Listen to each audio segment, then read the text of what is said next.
तो लीजिए सुनिए एक नई कहानी, प्रतियोगी। माँ बाप ने बड़े शौक से विघ्नराज नाम रखा था। उन्हें मालूम था कि बाबू विघ्नराज ताल चढ़ ट्रेन की तरह रुक रुक कर एक एक क्लास पार करेंगे। मैट्रिक पास करते करते वह 20 वर्ष का हो गया। धूप घास की तरह चेहरे पर मूछ दाढ़ी भी उग गई। मन तितली की तरह उड़ने लगा। कॉलेज में 3 वर्ष पार करते न करते पूरा फेमस। सभी जान गए बाबू विघ्नराज को। परीक्षा हॉल में कलम के साथ साथ चाकू भी चलाया, पर लाभ न हुआ। एक दिन उसके जिगरी दोस्त अमरीश ने आकर समझाया, भाई इस पढ़ाई लिखाई से कोई लाभ तो होने वाला है नहीं। मान लो काट कूद कर किसी तरह हम लोगों ने बीए पास भी कर लिया तो भी ज्यादा से ज्यादा सब इंस्पेक्टर या हवलदार भी ही होंगे। रोज मंत्री को 100 सलाम ठोकना होगा, बात बात पर डांट फटकार और कदम कदम पर ट्रांसफर की धमकी। इस गुलामी से तो अच्छा है चलो राजनीति करेंगे। वह किशोर है ना, अरे वही हमारा नवला 3 बार बीए में फेल हुआ है, जो आज एमएलए है। आगे पीछे गाड़ियां चक्कर काटती रहती हैं। लक्ष्मी रात दिन घर आंगन में घुंघरू खनकाती रहती है और बड़े बड़े ऑफिसर चारों पहर खुशामद करते रहते हैं। लेकिन भाई अमरू, पॉलिटिक्स करना इतना आसान है? आज जो लोग चारों खूर छूकर जुहार करेंगे वही लोग तो 5 से चूना खिसकते मात्र जूते की माला पहनाने पर उतारू हो जाएंगे। लोगों ने उन्हें जूता का हार पहनाकर पूरा गांव भी तो घुमाया था। मैंने अपनी आंखों से देखा था। किसी तरह सरपंच की बोतलती बंद हो गई थी। उसी दिन मैंने कसम खा ली थी मनी मन में कि कुछ भी करूंगा, पॉलिटिक्स नहीं करूंगा भाई। अरे ना रे भाई, अगर ठीक से राजनीति करने का हुनर सीख लो तो जूते का हार क्यों पहनने का? लोग फूलों की माला के लिए बाट जोहेंगे। बस 4-5 वर्ष पावर में रह जाने पर सिनेमा हॉल से लेकर पेट्रोल पंप तक बनवा लेना। उसके बाद 7 पुस्तक आराम से खीर पूरी उड़ानी है। तो तैयार हो जा, बाकी इंतजाम मैं करूंगा। मेरे भाभी के मामू के लड़के के छोटे भाई के मौसे ससुर का लड़का अरुण भाई पक्का पॉलिटिशियन है। उससे 1-8 साल की ट्रेनिंग लेंगे। उससे 1-8 साल की ट्रेनिंग लेने पर मंत्री एमएलए खुद हमारे पास दौड़े आएंगे। हमारे हाथ में वोट है और जब हम वोट जुगाड़ करेंगे तभी तो वे लोग एमएलए और मंत्री होंगे। नहीं भाई अमरू, मंत्री की बात मत कर। एक बार गया था मंत्री जी से भेंट करने, 2 घंटा इंतजार करना पड़ा और उसके बाद संतरी ने आकर गाय गोरू की तरह खदेड़ दिया। अबे यार, तू तो हर जगह गोबर ही मांगता है। यदि किसी सही आदमी को लेकर जाता तो तुझे संतरी सलाम बजाता। अरे भाई, मंत्री तो गुलाब के गाछ है। तू अगर फूल तोड़ने की बजाय कांटों में हाथ लगाएगा तो इससे गुलाब गाछ का क्या दोष है? किंतु अमरीश के तर्क के आगे विघ्नराज का कुछ नहीं चला।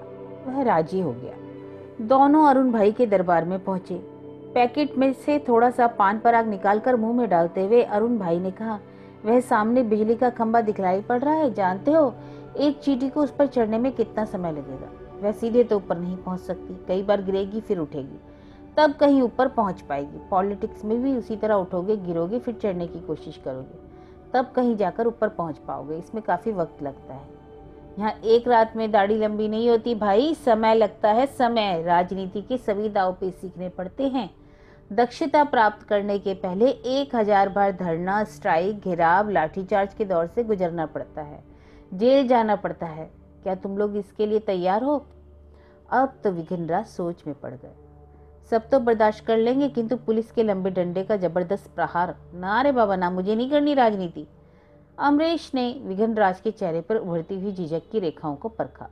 झट से उसका हाथ पकड़कर पीछे की ओर खींच लिया और आगे बढ़कर बोला, भाई आग में कूदने के लिए कहेंगे तो हम कूद जाएंगे, बस आप अपना आशीर्वाद दे दीजिए। अरुण बाबू के दल में शामिल होते ही दोनों को रास्ता रोकने का काम मिल गया। सामंत टोला कॉलेज को मिलने वाला सरकारी अनुदान, बिजली की आपाद आपूर्ति आदि मामलों को लेकर कॉलेज के लड़कों ने रास्ता रोको अभियान की योजना बनाई। अरुण बाबू ने 300 रुपये पकड़ाते हुए उनसे कहा, देखो रास्ता रोको अभियान शुरू करने पर पुलिस मजिस्ट्रेट आदि आकर बहुत कुछ कहेंगे, बहुत तरह से समझाएंगे, धमकाएंगे, किंतु कुछ नहीं सुनना। और जब तक मैं न कहूँ रास्ता रोके रखना। सुबह 6 बजे से संध्या 6 बजे तक बिल्कुल चक्का जाम, एक भी गाड़ी आगे नहीं जानी चाहिए। गाड़ी बंद होने पर ही सरकार की नींद टूटेगी। एक डेगची में चूड़ा और गुड़ रेडी रखना। भूख लगने पर पहले खुद खाना और मांगने पर दूसरे लड़कों को भी खिलाना, किंतु एक पल के लिए भी रास्ता छोड़कर कहीं मत जाना। योजना के अनुसार लगभग 50 लड़के नेशनल हाईवे को रोककर बैठ गए। सबसे सामने विघ्नराज और अमरीश थे। उन लोगों ने मन ही मन कसम खाई थी कि सिर भले ही उतर जाए किंतु पीछे नहीं हटेंगे।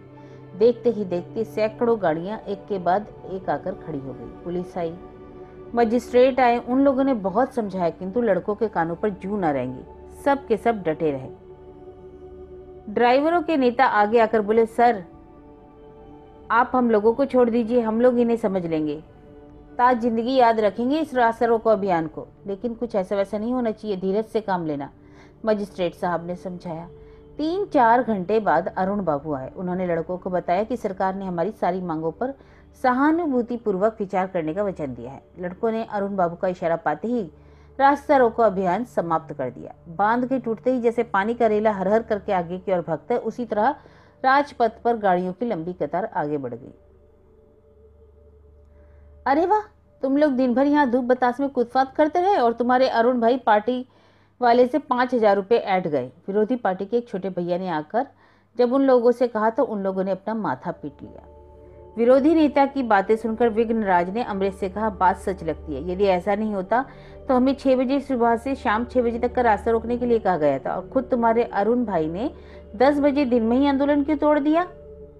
जब दोनों ने जाकर अरुण बाबू से इस बारे में पूछा तो उनके आदमी ने उन्हें वहां से धक्का मारकर बाहर कर दिया। रास्ता रोको अभियान की खबर गांव तक पहुंच गई और जब विघ्नराज अपने गांव पहुंचा तो बाप ने खूब पिटाई कर दी।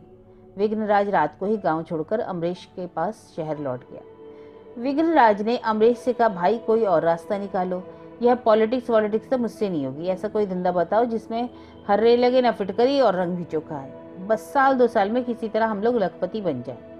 अमरीश कुछ देर तक सोचता रहा। हठात उसके दिमाग में कौंध गया और मुस्कुराता हुआ बोला, अरे विघ्न, तूने कभी आईने में अपना चेहरा देखा है? तुझ जैसा सुंदर चेहरे वाले कितने लोग हैं। खबर मिलते ही लड़की वाले प्रस्ताव लेकर दौड़ पड़ेंगे। पर मुझे तो अभी शादी नहीं करनी। अरे शादी करने के लिए तुझे कौन कहता है? तो हम लोग विवाह करने का व्यवसाय करेंगे। विवाह होते ही उड़न छू, फिर कौन खोज पाएगा? और अगर पकड़े गए, कलकत्ता बंबई जैसे बड़े महानगरों में कौन किसे पहचानता है, हम लोग अपना अपना नाम बदल लेंगे। दोनों इस धंधे के लिए एक मत हो गए। बाहर जाने के लिए खर्च का जुगाड़ अमरीश ने किया। अपने बाप को ना जाने क्या पाठ पढ़ाया, उन्होंने जमीन का एक टुकड़ा बेचकर 5,000 रुपए का जुगाड़ कर दिया। अब दोनों मित्र कलकत्ता जा पहुंचे। वहां से शाम बाजार में एक किराए का मकान लिया। 6 महीने का एडवांस भी दे दिया। नाम बदलकर रमेश और महेश रख लिया। महेश ने रमेश के ब्याह के लिए एक व्यापारी की बेटी से बातचीत चलाई। व्यापारी अपनी बेटी के विवाह के लिए बहुत चिंतित था, क्योंकि उसकी लाडली बेटी 2 बार अलग अलग लड़कों के साथ घर से भागकर बदनामी के बाजार में खूब नाम कमा चुकी थी। रमेश के लिए विवाह का प्रस्ताव तो दे दिया गया, किंतु पहला सवाल उठा कि लड़का का बाप कौन बनेगा, बाराती कहाँ से आएंगे। अरे भाई, सब भाड़े पर मिल जाते हैं। दैनिक 20 रुपए और पेट भर भोजन पर ढेर सारे लोग मिल जाएंगे। उनमें से किसी एक को बाप और बाकी लोगों को बाराती बना देंगे।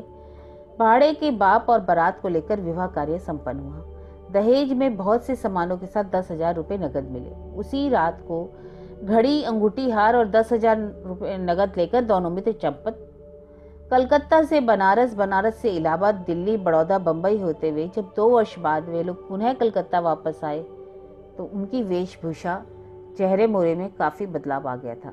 दोनों लखपति हो गए थे, बिल्कुल साहबी ठाट बाट। दोनों सूट बूट टाई वाई पहनकर क्लब, होटल, स्विमिंग पूल का चक्कर लगाते और कोई नया शिकार तलाशते रहते। हठात एक दिन उनकी मुलाकात एक अनित्य सुंदरी से हो गई। उसके बड़े भाई कौल साहब ने अपनी बहन से उन लोगों का परिचय कराया। दोनों भाई बहन कलकत्ता, दार्जिलिंग, सिक्किम आदि घूमने के लिए आए थे। माँ बाप थे नहीं, करोड़ों के व्यवसाय के मालिक थे कौल साहब। अभी तक कौल साहब का विवाह नहीं हुआ था। उम्र अधिक नहीं थी, देखने में काफी सौम्य, सुंदर, आकर्षक व्यक्तित्व। शादी के लिए ढेर सारे प्रस्ताव आ रहे थे, किंतु उन्होंने निश्चय कर लिया था कि जब तक उनकी बहन सुनीता की शादी नहीं होगी वह ब्याह नहीं करेंगे। कौल साहब चाहते थे कि कोई सुंदर और सच्चा लड़का मिल जाए तो सुनीता की शादी कर दे। सुनीता के नाम से जितनी संपत्ति है वही उनके भावी जीवन को सुखमय बनाने के लिए काफी होगी। कौल साहब की बातें सुनकर विघ्नराज ने अमरीश की ओर देखा। अमरीश ने विघ्नराज को आंख मारी। दूसरे दिन दोनों भाई बहन को डिनर के लिए होटल में आमंत्रित किया गया। बातचीत के दौरान अमरीश ने विघ्नराज की संपत्ति के बारे में बताते हुए कहा, जानते हैं कौल साहब, हमारा कारोबार वैसे कोई बड़ा तो नहीं है। पारादीप में 15 ट्रॉलर, भुवनेश्वर में 30 ट्रक और चिंगड़ी मछली पालन के लिए चिलिका में मात्र 200 एकड़ जमीन है। 2 छोटी छोटी इंडस्ट्री भी है। देखभाल करने का समय नहीं मिलता था, इसलिए पिछले वर्ष बेच दी। सोचते हैं दिल्ली अथवा कलकत्ते में कोई नई इंडस्ट्री बैठाएंगे। हम लोग आपके समान उतने बड़े बिजनेसमैन तो नहीं, किंतु हम अपने परिश्रम और विश्वास है, जो मेहनत करता है ईश्वर उसी के साथ रहता है और उसे किसी चीज की कमी नहीं होने देता। वाह, आपका विचार कितना अच्छा है। इतना बड़ा कारोबार होने पर भी आपके मन में जरा सा भी अहंकार नहीं। आप तो जानते हैं कि हम लोग पाकिस्तानी आक्रमण के कारण कश्मीर से भाग कर आए। हम लोग अर्थात हमारे पिताजी सिर्फ 11 रुपए लेकर दिल्ली आए थे। शुरू शुरू में वे पुराना डिब्बा खरीदते बेचते और उसी से अपना गुजारा करते थे। इसी तरह धीरे धीरे बिजनेस करते हुए हम यहाँ तक पहुंचे हैं। पहले माँ और उसके बाद पिताजी हमें छोड़कर परलोक सिधार गए। कौल साहब बताते रहे, हम लोग बिल्कुल अनाथ हो गए। सब कुछ रहकर भी अगर सिर पर माँ बाप का हाथ ना रहे तो अकेलापन महसूस होता है। इतना कहते कहते कौल साहब का गला रूंध गया। उन्होंने रुमाल से आंसू पोंछते हुए पुनः कहना शुरू किया, इतने बड़े कारोबार का भार अचानक मेरे कंधे पर आ पड़ेगा। मैं नहीं जानता था। मैं अकेला आदमी कहाँ कहाँ मारा फिरूं, किस किस को संभालूं। इसलिए इस तलाश में हूँ कि सुनीता के लिए कोई योग्य लड़का मिल जाए तो शादी करके आधा कारोबार उसको सौंप दूं। लेकिन आजकल अच्छे आदमी कहाँ मिलते हैं। सबकी निगाह दहेज के रूप में मिलने वाली नकदी पर लगी रहती है। बड़े दुख के साथ कहना पड़ता है कि आज का आदमी अपनी मेहनत पर विश्वास न करके दूसरे की धन संपत्ति को फोकट में हड़प लेने की ताक में रहता है। अच्छा, आप ही बताएं, यदि ऐसी मनोवृत्ति लेकर हम चलेंगे तो देश का क्या होगा। क्या कभी हमारा राष्ट्र जापान और अमेरिका की तरह विकास कर पाएगा। आप बिल्कुल ठीक कहते हैं। अपने देश की उन्नति की शिखर पर ले जाने के लिए पहले हमें अपने आप को सुधारना होगा। विघ्नराज एवं अमरीश दोनों ने कौल साहब के कथन के प्रति अपनी सहमति जताई। जब उन लोगों की बातें हो रही थी तो सुनीता चुपचाप मुंह झुकाए बैठी थी। शायद बड़ों के बीच में बोलना उसे पसंद नहीं था और थी भी बड़ी शर्मीली सी। होटल से लौटने के बाद विघ्नराज ने अमरीश से पूछा, क्या अमरू, दांव मारने में कैसा रहेगा। अरे पूछता क्या है, यही एक हाथ मारने पर तो हम माला माल हो जाएंगे। देखते ही देखते करोड़ों के मालिक बन जाएंगे। सुनीता से शादी कर तो उसका कारोबार संभाल लेना और मुझे अपना बिजनेस पार्टनर बना देना। शादी के बाद हम अपनी संपत्ति के बारे में सुनीता को क्या कहेंगे। विघ्नराज ने प्रश्न किया। अरे विवाह होने के बाद यदि उन्हें मालूम भी हो गया कि हम लोग फोकट के राम गिरधारी हैं तो क्या फर्क पड़ेगा, क्या कर लेंगे वे लोग। अमरीश ने ठहाका लगाते हुए कहा, तब ठीक है, तू जाकर विवाह का प्रस्ताव दिया, विघ्नराज ने कहा। दूसरे दिन विघ्नराज के विवाह का प्रस्ताव लेकर अमरीश कौल साहब के पास पहुंचा। कौल साहब पहले तो हिचकिचाए, फिर बोले, देखिए हम लोग रूढ़िवादी परिवार के हैं। यद्यपि विघ्नराज अच्छा लड़का है, फिर भी हमें उसके माँ बाप से बातचीत करनी होगी। इसके अलावा सुनीता से भी इस विषय में पूछना होगा, इसलिए अभी से मैं कुछ नहीं कह सकता। जरूर, मैं विघ्नराज के पिताजी को बुला लाऊंगा। अब आपकी ओर से कौन बातचीत करेंगे, अमरीश ने पूछा। हमारे मामा, मैं उन्हें खबर कर दूंगा। कौल साहब ने भी अपनी सहमति दी। बातचीत के अनुसार तिथि निश्चित की गई। विघ्नराज की ओर से उसका भाड़े का बाप आया। कौल साहब के मामू भी निश्चित समय पर पहुंच गए। कुछ देर बातचीत चलने के बाद विवाह की तारीख तय हुई। उससे पहले रोके की तारीख निश्चित की गई।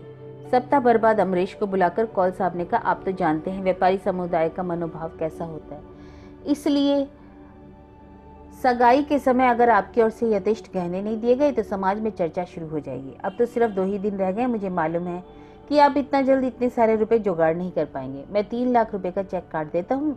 आप उसी रुपए से सुनीता को हीरे का एक बढ़िया सेट देंगे ताकि हमारे कुटुंबजनों को बोलने का मौका न मिले। वाह कौल साहब, वाह, आप भी अच्छी बात करते हैं। यह सच है कि हम आपकी तरह बड़े व्यापारी नहीं, किंतु क्या 3 लाख रुपया हम जुगाड़ नहीं कर सकते। इतना कहते हुए अमरीश ने कौल साहब का हाथ थाम लिया। अमरीश से सारी बातें सुनकर विघ्नराज ने कहा, क्यों नहीं ले आया 3 लाख का चेक, बेकार में शेखी बगार आया। अरे तेरी मूर्खामी कब जाएगी पता नहीं। यदि मैं चेक ले लेता तो कौल साहब हमारे पर शक नहीं करते, अमरीश ने विघ्नराज को समझाया। विघ्नराज ने चिंतित होकर कहा, तो फिर इतने रुपए कहाँ से आएंगे। अरे भाई, बैंक में 2.5 लाख रुपए हैं, बाकी पैसे तेरे भाड़े के बाप से सैकड़े 50 रुपए की दर से सूद पर ले आएंगे, अमरीश ने कहा। सगाई के दिन भू को हीरे का एक बेशकीमती सेट दिया गया और उसी के साथ ही साथ तय किया गया कि विवाह दिल्ली में संपन्न होगा। कौल साहब ने जिद भी की कि बारात प्लेन से ही जाएगी और जितने लोग जाएंगे उनकी लिस्ट आप तैयार कर दें ताकि 3-4 दिन में प्लेन टिकट लेकर होटल में आकर वह दे जाएंगे। अमरीश राजी हो गया। वे लोग इंतजार करने लगे। 3-4 दिन बीत गए पर कोई खबर नहीं आई। कौल साहब कहाँ गए किसी को क्या पता। हो सकता है दोनों भाई बहन दार्जिलिंग घूमने चले गए, विघ्नराज ने कहा। अमरीश ने कहा, हाँ हो सकता है, किंतु खबर तो दे देनी चाहिए। इसके बाद कई दिन बीत गए किंतु कोई खबर नहीं आई। दार्जिलिंग जाकर पता किया, कुछ पता न चला। उन लोगों ने दिल्ली का जो पता दिया था उस जगह पहुंचने पर मालूम हुआ कि ऐसा नाम का कोई आदमी ही वहां नहीं रहता था। हम लोगों ने कहीं गलत पता तो नहीं लिख लिया? अमरीश ने अपनी शंका व्यक्त की। विघ्नराज ने सुझाव दिया, हो सकता है, चलो कलकत्ता चलकर देखें, वहीं दोनों का पता लगेगा। कलकत्ता लौटकर उन्होंने देखा कि डेरे पर एक लिफाफा आया हुआ था। कौल साहब और सुनीता दोनों के नाम से चिट्ठी लिखी थी। लाओ लाओ मुझे देखने दो। इतना कहते हुए अमरीश ने विघ्नराज के हाथों से चिट्ठी छीनकर कहा, देखे क्या लिखा है। विघ्नराज का चेहरा उतर गया। वह एकटक अमरीश की ओर देखता रहा। चिट्ठी में केवल एक पंक्ति टाइप की गई थी, बंधुगण, इस व्यवसाय में हम लोग तुम लोगों से सीनियर हैं।